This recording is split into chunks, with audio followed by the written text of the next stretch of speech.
So, I'm a producer by training. You couldn't have booked two better guests back then. So, what I love about Bradley is that zero bullshit. This is the problem. We have to solve it. It's serious. I'm putting my money into it. And what I love about Avalon is that when she says this is the biggest problem of our time, that's not copy someone wrote for her. She feels it. And what you'll find when you talk to the Gen Z people in the room tonight is they all feel it. I mean, this is not a special thing. And when you talk to young people, their fears about the world are real. They're not just based on the age they are. They're not going to grow out of them, and they're genuine. That being said, you know, when I look out in this beautiful night in New York, and I look at all of you, we all had other things we could have been doing tonight.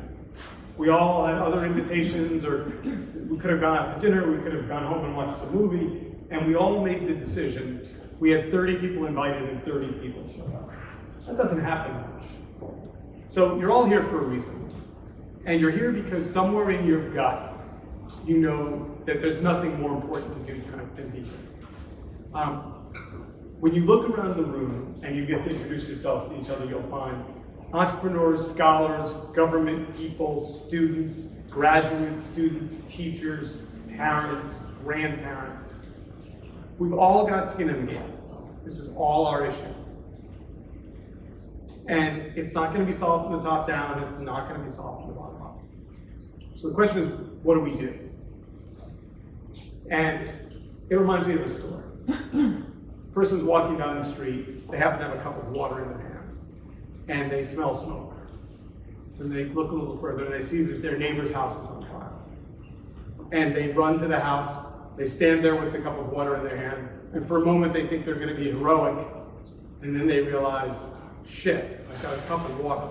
The house is on fire. Theoretically, that should do some good, but it's not going to do some good. And they then feel, as we all have in this issue, for a moment, despondent. And so what I would ask all of you to think about is, what happens when the next neighbor shows up with a cup of water?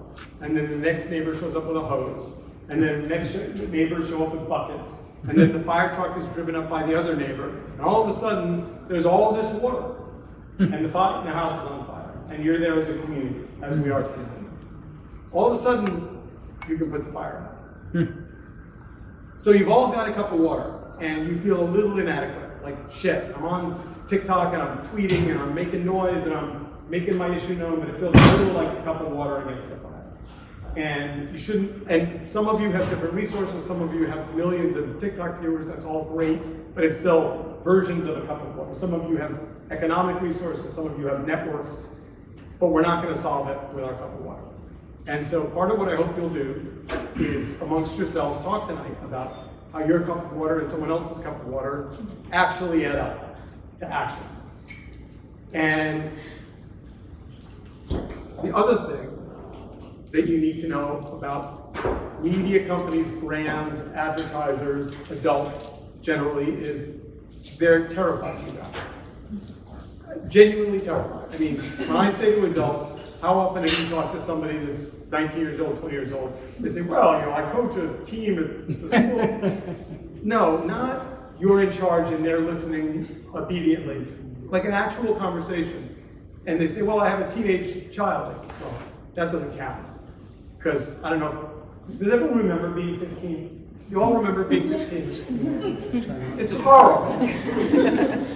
It's horrible. Your school is horrible, boyfriend and girlfriends are horrible, you know, classes are horrible, grades are horrible, college is horrible. It's all horrible. And it was horrible 10 years ago, and it's more horrible today.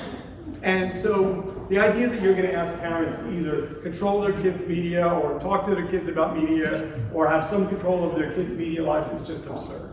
I mean, I'll just be honest. When I was 15, I had a fondness. I've never said this in a room full of people. I was fond of explosives.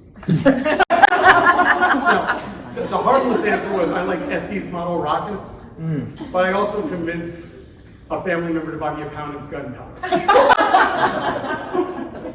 You know, teenagers do bad things. It was your fire. It was.